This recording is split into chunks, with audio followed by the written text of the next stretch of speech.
Écoute.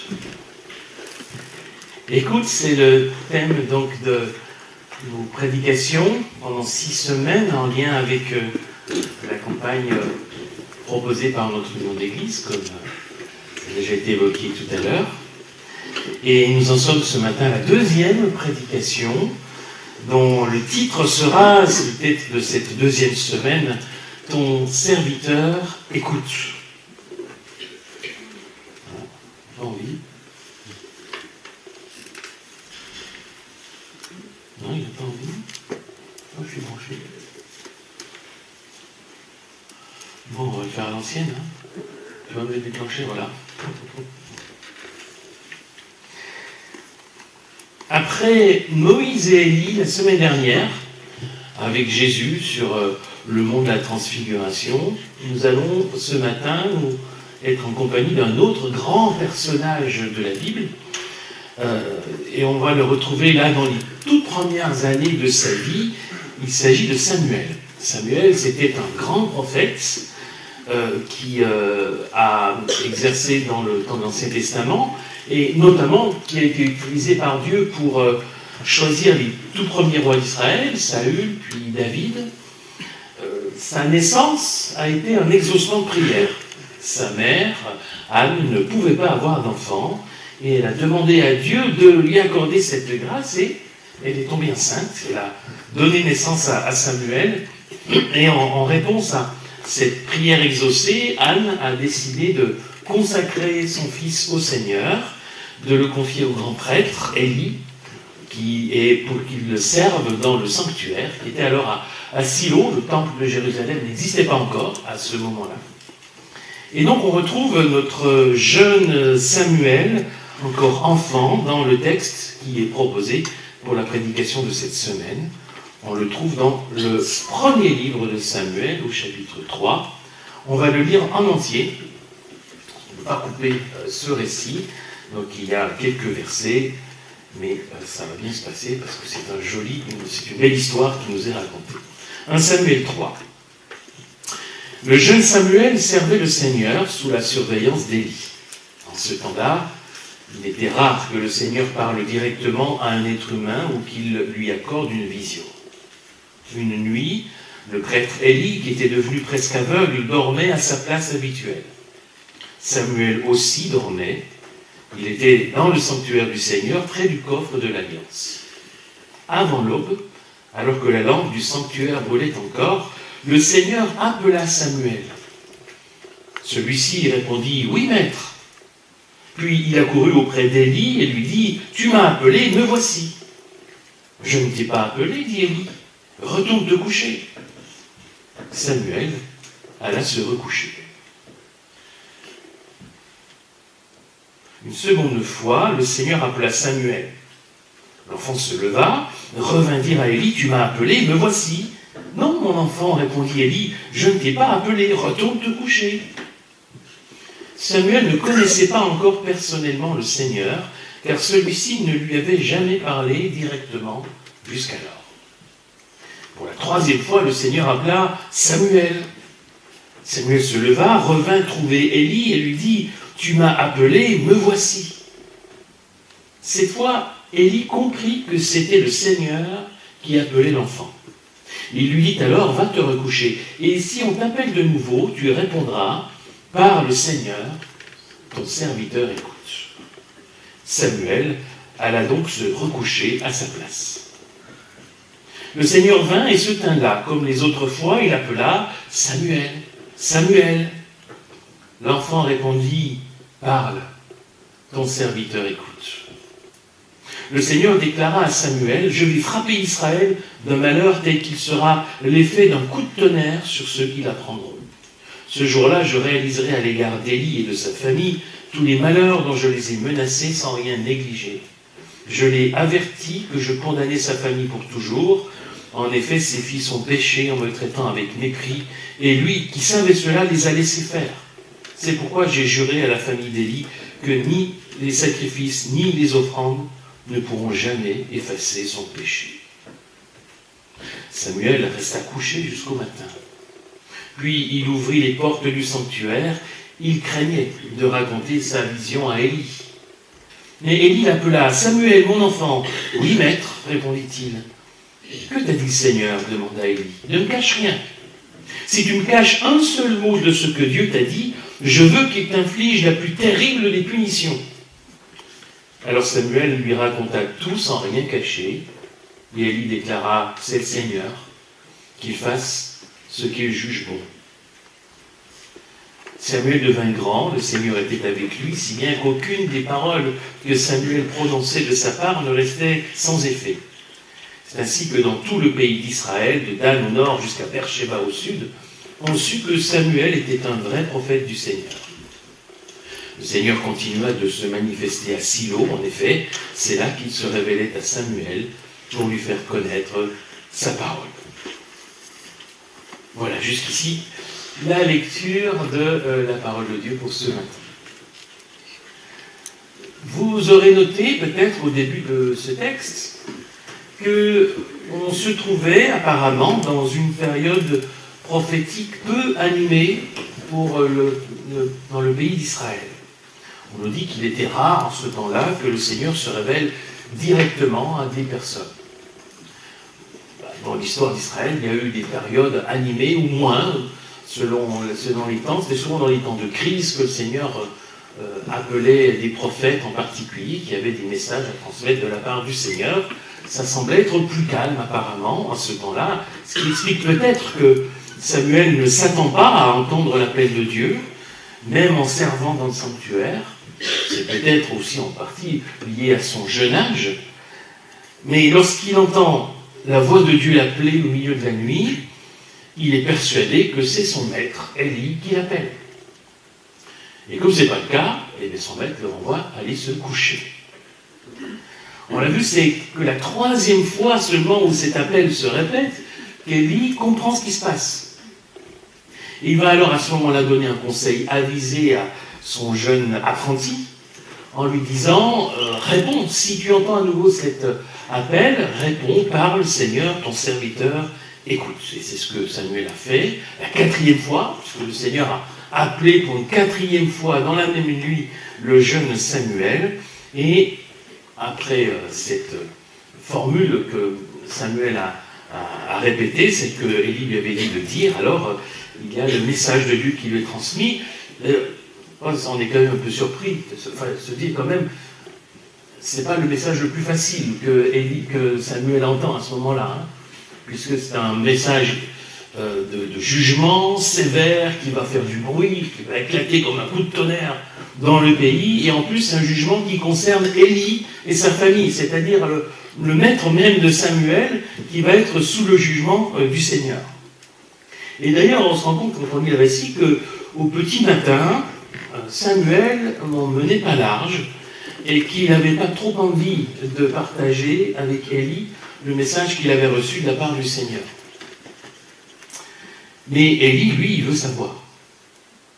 On comprend, il avait compris que Dieu avait quelque chose à dire à Samuel et il devait se douter que ça devait plus ou moins le concerner quand même. D'ailleurs, on peut se douter que Élie savait en gros ce qu'il allait entendre.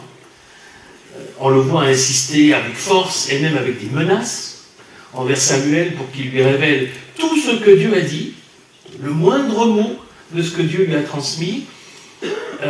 Et puis, quand Samuel lui dit tout, la réaction d'Élie est pour le moins calme, paisible. Et bon, c'est le Seigneur qui a dit, il le fera. Il ne semble pas surpris, pas étonné, il n'est pas en train de protester, de se défendre, ou je ne sais quoi d'autre encore.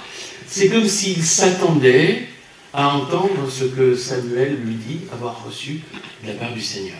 Et d'ailleurs, on se rend compte, déjà même dans le message transmis à Samuel, et puis si on lit le chapitre précédent, qu'en fait, Élie avait déjà été averti.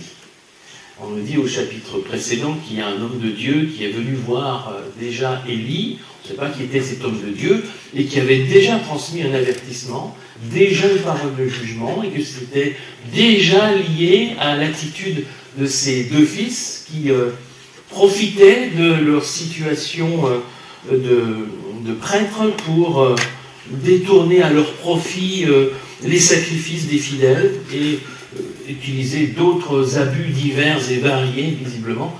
Donc quoi, les choses n'ont pas beaucoup changé dans l'humanité. Et donc, voilà, le message est transmis, et Samuel a fait son rôle de nouveau jeune prophète, en quelque sorte.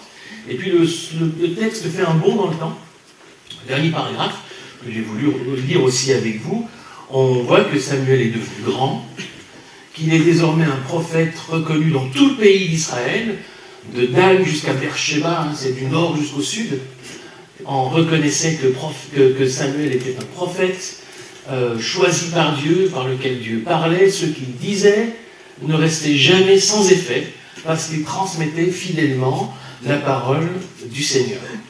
Donc, il est devenu, par la suite, on le sait, dans le reste du récit biblique, un grand prophète qui pouvait transmettre la parole du Seigneur. Alors, vous et moi, nous ne sommes pas Samuel. C'est vrai. Nous ne sommes certainement pas un prophète ayant reçu la même vocation, le même ministère que celui de Samuel. Mais ça ne veut pas dire pour autant que cette expérience, son expérience, celle du jeune Samuel, ne peut pas nous parler, ne peut pas nous rejoindre d'une certaine façon. Et je vous propose de retenir, à partir de ce récit, et puis de développer un petit peu, de retenir à partir de cette expérience du jeune Samuel, cette leçon. C'est que Dieu ne cesse d'appeler, mais il ne peut vraiment parler que lorsqu'on se met à son écoute. Voilà l'idée que j'aimerais développer avec vous ce matin. Dieu ne cesse d'appeler, mais il ne peut vraiment parler que lorsqu'on se met à son écoute. On l'a vu dans le récit, le Seigneur s'y est repris 4 fois, dans la même nuit, pour appeler Samuel jusqu'à ce que ce dernier l'écoute. Jusqu'à ce qu'enfin il réponde à l'appel. Il est revenu à la charge, plusieurs fois, patiemment. Et ça, en fait, c'est le reflet d'une constante dans le récit biblique. Dans la Bible, Dieu apparaît comme celui qui appelle. Non, il veut pas. Voilà. Dieu ne cesse de nous appeler. Dans la Bible, il cherche toujours à renouer le contact avec nous. On le voit dès le début, dès les premières pages de la Genèse. Vous savez, ce récit du Jardin d'Éden, où l'homme et la femme ont désobéi à Dieu, se sont détournés de Dieu, ont été désobéissants au commandement du Seigneur. Et dans le récit du Jardin d'Éden, au chapitre 3, que se passe-t-il lorsque Dieu revient dans le Jardin d'Éden, à la rencontre de l'homme et de la femme qui pourtant se sont détournés de lui? Dieu appelle l'homme et dit: où es-tu? Où es-tu? La première parole du Seigneur après l'apparition du péché dans le monde, c'est un appel. Où es-tu? Et ça, ce n'est que le premier appel d'une longue série. Dès lors, dès ce jour-là, Dieu ne cesse de nous appeler à revenir à lui, à renouer le contact avec nous. Il ne cesse de le faire dans tout le récit biblique, on le voit, mais Dieu met sur notre chemin, sur notre route, de multiples formes de son appel. L'appel de Dieu, l'appel du Créateur, retentit d'une manière ou d'une autre dans la création qui témoigne du Créateur. Cet appel de Dieu, il résonne parfois au fond de notre cœur, au plus profond de notre conscience. Il y a cet appel de Dieu. Il peut transparaître, cet appel, dans les circonstances de notre vie, dans l'histoire du monde parfois, où Dieu nous appelle. Il jaillit du texte biblique, du texte de l'Écriture, que nous recevons comme une parole de Dieu et qui nous appelle. L'appel de Dieu, évidemment, il a retenti dans toute sa force dans la personne de Jésus, le Christ, le Fils de Dieu devenu homme, venu annoncer la bonne nouvelle du royaume. Et qu'est-ce que faisait Jésus? Il appelait. Il a appelé ses disciples: viens et suis-moi. Il a appelé les foules à entrer par la porte étroite, à emprunter le chemin étroit. Il appelait à venir à lui, à porter son fardeau léger, il appelait à recevoir le royaume de Dieu qui venait jusqu'à eux, il appelait à entrer dans ce royaume. Il nous appelle aujourd'hui encore la bonne nouvelle, l'évangile, c'est avant tout un appel. Un appel qui retentit pour nous aujourd'hui d'entrer dans ce royaume, de recevoir cette bonne nouvelle, de changer de vie, de se tourner vers Dieu. C'est un appel fondamentalement. Dieu ne cesse de nous appeler. Est-ce que Dieu est en train de vous appeler aujourd'hui, d'une manière ou d'une autre, d'une de ces façons évoquées, d'une autre peut-être? Est-ce que Dieu est en train de vous appeler? Dieu appelle sans cesse, mais on ne s'en rend pas toujours compte. C'est ce qui est arrivé au jeune Samuel.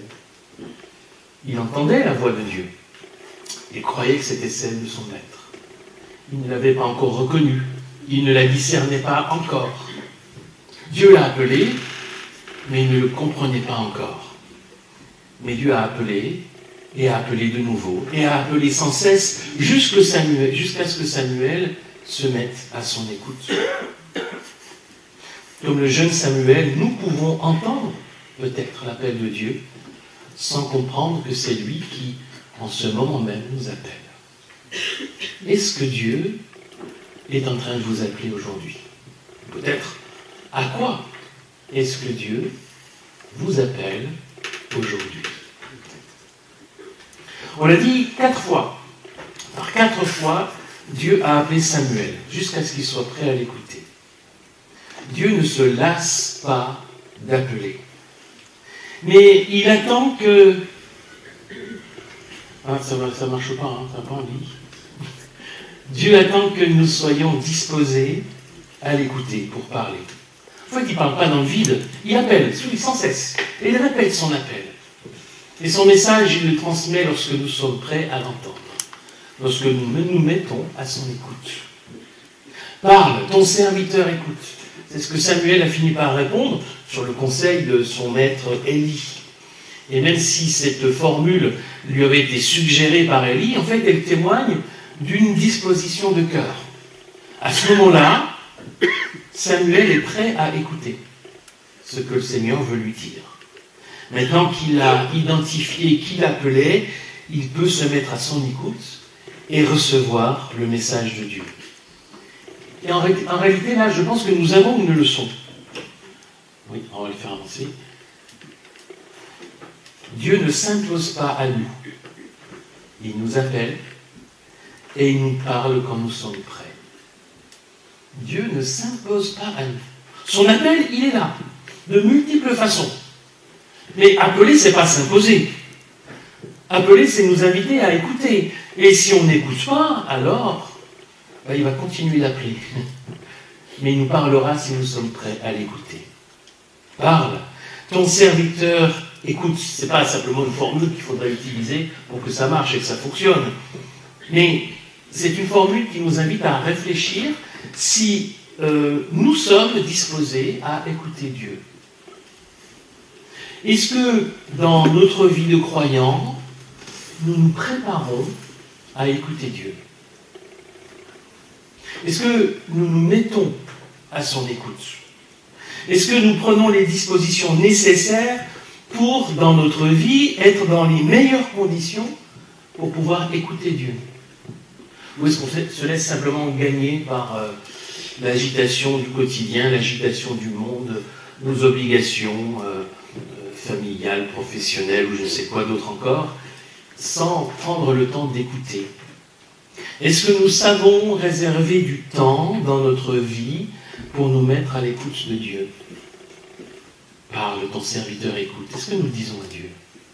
Est-ce que nous savons, quand il le faut, consacrer un temps spécifique, peut-être d'écoute, de retraite, de prière, de méditation, pour dire à Dieu, parle.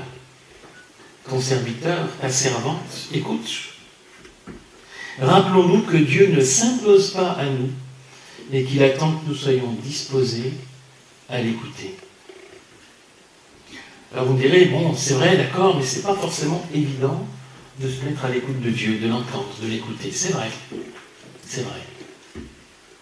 Mais du coup, il y a une autre leçon que nous pouvons tirer du récit du jeune Samuel, c'est le fait que écouter Dieu, ça s'apprend.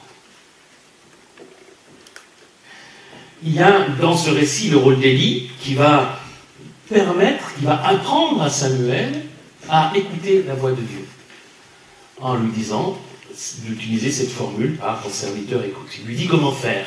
Et Samuel, de cette façon-là, apprend à écouter, et on voit, c'est pour ça que l'épilogue est aussi intéressant de ce récit, on voit qu'il a continué à apprendre, et qu'il est devenu au fil du temps un vrai prophète qui était capable, en toutes circonstances, d'entendre la voix de Dieu.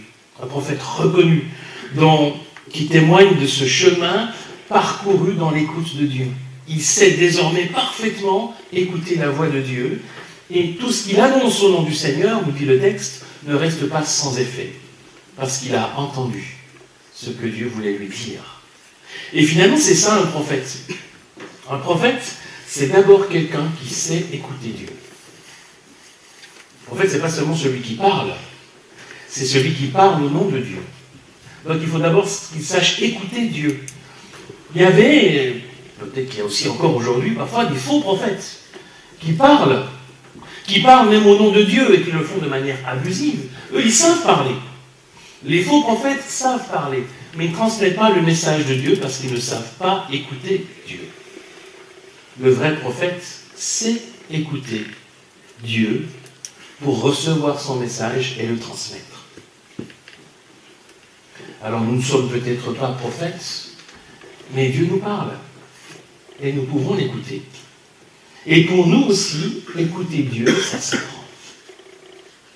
En réalité, ça s'apprend moins dans les bouquins que par l'expérience. Alors, je ne dis pas qu'il y a parfois des bons conseils qu'on peut trouver, il y a des bons livres qui sont écrits sur le sujet, sans aucun doute, et on peut avoir des conseils, des principes à retirer de lecture de certains livres qui peuvent nous aider à apprendre à écouter, mais c'est surtout à force d'écouter qu'on apprend à mieux écouter. Donc, forgeant, quand on devient forgeron, vous savez la formule, c'est la même chose dans l'écoute de Dieu en fait. C'est en écoutant qu'on apprend à écouter. On aiguise notre sens, notre ouïe spirituelle. On apprend à discerner les signes de Dieu, ses paroles, ses indications, la façon dont il peut nous chuchoter à notre cœur d'une manière ou d'une autre. C'est en écoutant qu'on apprend à écouter. Alors Samuel, lui, visiblement, il a pris vite quand même. En une nuit, il a entendu, après sa formule, Dieu directement lui parler. Pas sûr qu'on y arrive de façon aussi rapide à avoir une courbe de progression aussi rapide que Samuel. C'était sans doute quelqu'un d'exceptionnel. Mais nous pouvons aussi apprendre à écouter Dieu. Si nous prenons le temps, dans notre vie de croyant, d'exercer notre ouïe spirituelle, alors nous apprendrons à écouter. C'est en écoutant que nous apprendrons à écouter mieux. Comme Samuel, nous pouvons profiter de l'expérience des plus anciens, c'est vrai, de leurs conseils, pourquoi pas. Pourquoi pas de bénéficier de ces conseils. En quoi, c'est une question peut-être qu'on peut se poser, en quoi, en tant qu'Église, rassemblant des croyants de plus ou moins d'expérience, de différents contextes, arrière-plans, expériences diverses, comment est-ce qu'on peut peut-être apprendre les uns des autres, s'encourager mutuellement à écouter Dieu, en exerçant sans doute l'écoute communautaire ensemble, mais peut-être en apprenant des uns et des autres la façon dont Dieu peut nous parler aujourd'hui encore. C'est à force d'écouter qu'on apprend à mieux écouter. Alors je reviens à mon affirmation première pour conclure. Dieu ne cesse d'appeler, mais il ne peut vraiment parler que lorsqu'on se met à son écoute. Dans le dialogue avec Dieu, nous avons notre part à faire, et cette part, c'est d'abord celle de l'écoute. Dieu ne s'impose pas à nous, il nous appelle sans cesse, avec patience, aussi longtemps qu'il le faudra, jusqu'à ce que nous nous mettions à son écoute. La patience de Dieu est sans limite. Mais alors, lorsque nous apprenons à écouter, lorsque nous prenons le temps d'écouter, nous pouvons entendre sa voix. Et je crois que l'écoute de Dieu, c'est un des apprentissages les plus importants dans la vie chrétienne. C'est essentiel de travailler à cette qualité d'écoute de Dieu dans toutes les dimensions de notre vie, parce que c'est ce qui nous permet d'alimenter notre relation à Dieu et de comprendre à quoi Dieu nous appelle finalement aujourd'hui, chacune d'entre nous. L'écoute de Dieu s'apprend. Nous pourrons bénéficier des conseils les plus expérimentés, comme le jeune Samuel avec Élie, mais fondamentalement, je le rappelle, c'est un apprentissage. L'écoute de Dieu, je crois que c'est un apprentissage. Et l'apprentissage ne s'apprend pas seulement en théorie ou dans les bouquins, il s'apprend en relevant les manches, en mettant les mains dans le cambouis, et puis en apprenant concrètement, en faisant les choses qu'on apprend à un savoir-faire. Eh bien, il y a aussi un savoir écouter qui s'apprend dans la relation avec Dieu, dans une écoute qui s'approfondit. C'est en écoutant que nous apprenons à écouter. Alors simplement, comme Samuel, ce matin, est-ce que nous sommes prêts à dire « Parle, Seigneur, ton serviteur, ta servante, écoute ». Amen. Amen.